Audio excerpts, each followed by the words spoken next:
Hello YouTube, Dave here again. Welcome to another pickups video. I know I haven't been doing a lot of videos over the last little while. Allergy season has been really rough. I actually had to take some Benadryl for my allergies earlier today. It's the only allergy pill that I'm not allergic to, but it really makes me drowsy and kind of knocks me out here. But I want to get something out today, and we've got a few things to show off, actually. A few things that we've picked up and added to our various collections. So there's a lot of RPG stuff, but there's also some non-RPG stuff, so we'll kind of start with that. And the first thing that I want to show here, actually, are some shirts. Now, I actually have one other one that's upstairs. I've worn it more than once already, so it's in the washing machine, just waiting for more stuff to go in. But WWE Shop had a pretty decent sale on their website. It was like 35, I think, percent off or 30% off. So I ended up buying some t-shirts. The one that's upstairs is a blue SummerSlam 94 shirt with the Undertaker versus Undertaker on it. But I also ordered this WCW versus NWO World Tour t-shirt. I wanted to get the WCW NWO Revenge, but they only had that in size small, which I even, at my slimmest, I was never a size small at 6'1". But yeah, I just wanted to pick this up, and so this is a really, really cool looking shirt. I loved WCW NWO World Tour as well, so I played that quite a bit, rented it a few times. So anyway, happy to have that. And then the other shirt that I picked up is this Immortal Moment shirt. So this is from the Hall of Fame stuff, but this is Bret Hart versus Stone Cold Steve Austin at WrestleMania 13. So I wanted to have that as well. It's a limited time type of thing as far as I'm aware. And again, Austin and Bret Hart are two of my all-time favorites. So yeah, I ended up adding a couple of shirts to my collection of t-shirts, I guess. Also, we added another video game system to our library, and that was the Switch 2. So this box is empty. The Switch is already hooked up to the TV. I don't have them down here with me, but we also added Mario Kart World and the Breath of the Wild physical edition to the collection as well. I don't need the cartridge for the Breath of the Wild. There was an upgrade pack, which is free if you have the expansion pass, which I do. But I have Breath of the Wild for the Wii U and the Switch, so it's kind of like Zelda's my favorite video game franchise. I have like 5 different versions, physical versions of Ocarina of Time, so I feel like it's only fair to add another copy of Breath of the Wild, because I absolutely love that game. We also picked up the Pro Controller as well, so that the missus and I can play Mario Kart together. She likes this controller, I just use the Joy-Cons like we got there. But yeah, really, really cool, loving the system so far. And Mario Kart's a ton of fun. And the Breath of the Wild actually looks really good on the Switch 2. The frame rate is is 60 frames per second, and it's just really smooth, really awesome to play. I wanted to see if I could re-download WWE 2K18 because I've seen a video where that game actually runs well on the Switch 2, so I might add that as well. Anyway, while I was at EB Games, which is called that again in Canada, which makes me really happy because I'm old and set in my ways and never stopped calling it EB Games. But while I was there to pick up the Pro Controller and the Breath of the Wild, they had some stuff in the D&D section that was kind of neat to see. So, they have these things. So these are keychains. I've got the Beholder one already, but this is a new wave, so I've got the Flumph keychain, and you can see one of his eyes there, or one of his eye stalks anyway, in there. So we got the Flumph, and we've got the Tarrasque. So I added those as well. They also had something which I never thought I would find in the wild, because it's several years old and I don't think it's being produced anymore, but they had the Dungeons & Dragons First Edition AD&D Monster Manual Classic Collection. So this is monsters A through C. I don't intend to collect the entire set because these things are expensive, but I wanted this set in particular because inside it has some minis that I don't own any versions of. So we've got the Carrion Crawler. We got the Ankeg. I guess I'll show it on this side here. So we've got the Basilisk, the Beholder, which looks awesome. They even have like the veins in the eyes there. I've never owned a Boule mini, so we got that there as well. Carrion Crawler. I've never owned a Chimera mini, so we've got that too. I've never had a Cockatrice mini, and then we got the Coatl there. I do have a Coatl, but it's quite a bit larger. It's a large mini from the 3rd edition era, but we got the Cockatrice. We got the Chimera there, and it's hard because it's going to reflect. Whoops, didn't mean to bump the camera. Because it reflects the light there. But yeah, this set is really, really cool. This is the only set that I want from the whole thing. And so now I have it. Alright, so also speaking of like some D&D stuff, WizKids had a really good sale on their website for the D&D Onslaught game, which a buddy and I have been playing. We played our 3rd scenario this past weekend.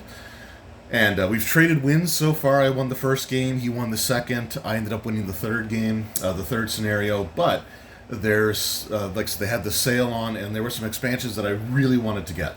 The first scenario, or the first thing I wanted to get was a scenario kit. It's called the Benefactor. And I wanted to get this because it adds a beholder to the game. Now, unfortunately with these scenario kits, they don't come with minis. They only come with the other game components like the scenario booklet, the monster cards, the champion cards, the combat dials, and all that stuff. So they don't come with the actual minis themselves, but I have all the minis that I need to use this now. I've got tons of Beholder minis. I don't know what the other Cave Defenders would be, but I'm sure I've got plenty of them. And I've got the Boule now with that classic 1st edition AD&D set, so that's really cool. I also added the Red Wizard faction. So now I've got the Harpers and the Zentarum, which come in the core game. I've got the Many Arrows Orcs, and then I've got the Red Wizards. I think these are the only factions. I think there was only the 4 factions that were added. Each faction, I think, also has a little expansion pack, which I'm not overly interested in. Like the 4 different factions to play with the base game, the Beholder set, and the next I'm going to show is going to be plenty for me. But yeah, still really cool nonetheless. Actually, these are the factions that I played on Saturday. So this is the one that I played, and my buddy played the Many Arrows Orcs, and really, really cool stuff. And then the final thing that I added, it's still sealed. I'll have to open it up at some point here soon. But this is the expansion D&D Onslaught Nightmare of the Fogmire Coven. So this looks really, really cool. So this is an expansion that comes with a new game board and a double-sided game board, and it comes with all kinds of sweet minis. So there's a Yuan-ti Archer, but there's also these Night Hags, or this Hag's Coven. So you have like a Night Hag, I think there's like a Sea Hag, and an Annis Hag, or yeah, I think that's what the other one, the 3 are. It also comes with some Bullywugs. But the main thing that I wanted it for was the Froghemoth mini. So the Froghemoth comes with like the actual like Froghemoth body like bursting out of the water, but it also has a mini for just like its eyes sticking up above the water and then like its tentacles bursting out. So really, really cool stuff. This game's a ton of fun. I don't know if they're actually supporting it anymore, which is a shame because like when it comes to like the D&D board games or minis games, they tend to follow the same pattern where they put out something really, really cool, and then they just drop support like instantly for it, or like they'll support it for maybe a few months to a year, and then they just kind of drops off. But anyway, the Nightmare of the Fogmire expansion, really cool. Again, I've never owned a Froghemoth mini, and I essentially got it just for that. Alright, moving on. We've got another thing that I ordered here, although there was a little bit of a mix-up, but it's fine. I've accepted it, and I'm going to move on. I ordered directly from Free League, and what we have here it was for the Symbaroum role-playing game. So I placed an order for the Symbaroum Monster Codex, the Game Master's Guide, and and then this Bestiary. And we'll just take a look here. So the Game Master's Guide was out of stock, and that held up the shipment for months.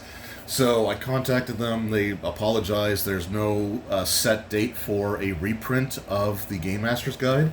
So they refunded me that amount for that book, and then they sent the other two books. So the first one here is the Symbaroum Monster Codex. So I do want to get a little bit more into this role-playing game. I do have the Advanced Player's Guide as well. I don't think I necessarily need the Game Master's Guide. It's just some extra information there. I do have the core rulebook and the starter set. But yeah, I really am interested in checking out this this role-playing game a little bit more. And so we got a whole bunch of new monsters and stuff to throw into that game as well. I'm trying to find some monster art here again. It's just really cool art style in the Symbaroum role-playing game. So that was one of the books that actually did ship. The other one, I just saw the title Bestiary, and I didn't pay very close attention, but it's the Ruins of Symbaroum Bestiary. So the Ruins of Symbaroum is the 5th edition D&D version of the Symbaroum role-playing game. So I decided I just ordered the Player's Guide and the Game Master's Guide for that from 401 Games. So I'll have the 3 core books for the 5e Symbaroum as well. So anyway, but it's still cool to have, and I am interested in like the world, sort of like the dark fantasy, version, or the dark fantasy feel to the Symbaroum role playing game. So I got the 5e version, and I've got the original version. So really, really cool stuff. All right, something actually I forgot to add to the table here, so just bear with me.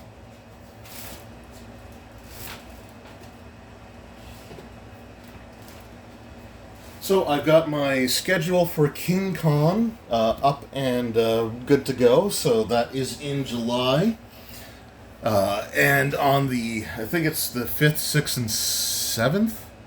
I'll have to, I keep forgetting the dates. I have them in my head and I know exactly when they are, but I keep forgetting the numbers when I'm actually on camera. So it's a Friday, Saturday, and Sunday. And on Saturday I'm running my D&D 5e game. And on Sunday I'm running my Pathfinder 2nd edition game. I'm running the Fallen Star, which was the playtest scenario, the first adventure in the playtest scenario.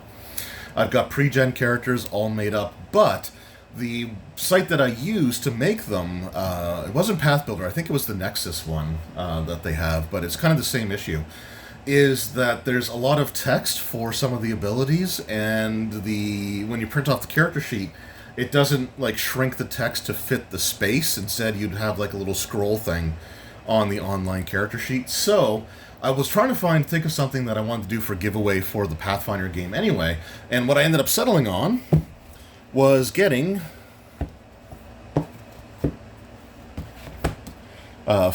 each player, so there's 1 to 4 players, and each player will get their copy of the Pathfinder Player Core Pocket Edition. So this way they can reference their character's abilities. What I'll probably do is pick up some bookmarks if I can, and I'll just bookmark each of the character classes that each player will have available to them. So if the person who plays the fighter, I'll give them the copy of the player core with the fighter chapter highlighted or bookmarked, and so on and so forth. So each player will get their copy of the player core, so they'll be able to reference their abilities as we go through the game. So those are things that I added myself. Speaking of pocket editions, I also added the NPC Core Pocket Edition. So I pre-ordered this from Paizo a while back, and it just came in today. So it's the exact same as the NPC Core, but it's in Pocket Edition form. When I run my games, I use these Pocket Editions rather than the hardcover books because it takes up far less room. So I'm happy to have that. And then the last few things were a shipment that I received directly from Paizo. Some review copies here. So one of the ones that they sent, items that they sent, was the Pathfinder NPC Pawn Box. So these are the cardboard standees. And this is, again, kind of a cool moment because the very first Pathfinder product I ever owned was the NPC Pawn Box for the first edition Pathfinder. So now I've got the second edition one here as well. There are going to be the battle cards coming out soon as well. So when I get all of those things together, I'll do like a product showcase of the NPC core. But yeah, I'm really happy to have this. along with the Pocket Edition there. Really, really cool stuff. They also sent me a flip mat here. So this is the flip mat for Remote Villas. So again, we got some and these things have been really, really awesome lately because I'm running a Starfinder 2nd edition game. And what I've been doing is just like homebrewing the adventures or writing the adventures myself. And I'm basing it off of just looking through the various flip mats that I have in my collection. And it's like, okay, what kind, and inspiration strikes, like what kind of scenario can I create using like this map? And it's been a ton of fun. We are actually, so the players are in the middle of the Drift Crisis, and they also found their own ship from, like, that's been ripped out of time from, like, 10 years or so in the future. And the data logs that they were able to recover from the ship paint a pretty bleak future. And there's a bit of there's some, like, history stuff as well. So basically, a major villain has returned and has been wreaking havoc in, like, the Pact World system. And the players are going to be the ones ultimately to prevent this from happening. And but the way that they're going to do it is we're going to be running the Claws of the Tyrant hardcover adventure, which is an anthology collection of 3 separate scenarios. So the first one is for first level characters. I think the second scenario is for 7th or 10th level characters. And then the final scenario is for 18th level characters, take them all the way to level 20. And that's going to be the end of the campaign. It actually ties kind of to what I wanted to do anyway, because when I was running it as Pathfinder 2e before the Starfinder stuff came out, the idea was it was going to be against like the Whispering Tyrant, was going to be like the main villain of the campaign. And the Claws of the Tyrant really help create that situation again. So I'm really happy that that kind of falls into place. So they've got these historical documents or data files that they're going to be like, essentially the player's going to be reading these files, but the players are going to be playing them. So they have first level Pathfinder characters that they've made that are going to be doing the first section of the first scenario of the 3 in the campaign. And later on, they'll find another data file which will have the second chapter that they'll go through, and then they'll continue to play their own scenarios as well until they reach 18th level. But when they reach 18th level, the conclusion is going to be modified for Starfinder, and their Starfinder characters will actually go through and do that. So anyway, but to fill out those scenarios in between those gaps, I've been using these double-sided maps and just designing adventures around those, and it's been a ton of fun. All right, the next thing that we have here is the conclusion to the Shades of Blood adventure path. So this is to blot out the sun. This is for Pathfinder 2e, part 3 of 3. And again, I really got to start doing some Pathfinder adventure path reviews. I've got a bunch of them, and like I always try to do, at least show that they're available. But yeah, I will be getting to doing a series of those and going over like the complete adventure paths that I have and sort of sharing my thoughts on them. But yeah, really, really cool stuff that we got that as well. And then the final thing that we have is a Lost Omens book. This is Lost Omens Shining Kingdoms. So this is a regional campaign setting, Gazetteer style book, whatever you want to call it. There is a map in the back that's held in place by the little sticky tab of glue there. So we'll just get that removed immediately. So that's just the glue. And so we got a double-sided poster map, and then we've got the book itself. So really looking forward to this. I love the Lost Omens series. There's a Whispering Tyrant there, actually. So that's, again, going to be like the driving force in my Starfinder campaign. So really awesome stuff. Let me know in the comments below, what things have you been adding to your collections lately? Be it RPGs or video games or just whatever sort of things that you're into that you collect, that you've been adding to your collection. Let me know that in the comments below. Anyway, thank you all so very much for your time. I truly appreciate it. We will see you in the next one. Until then, take care.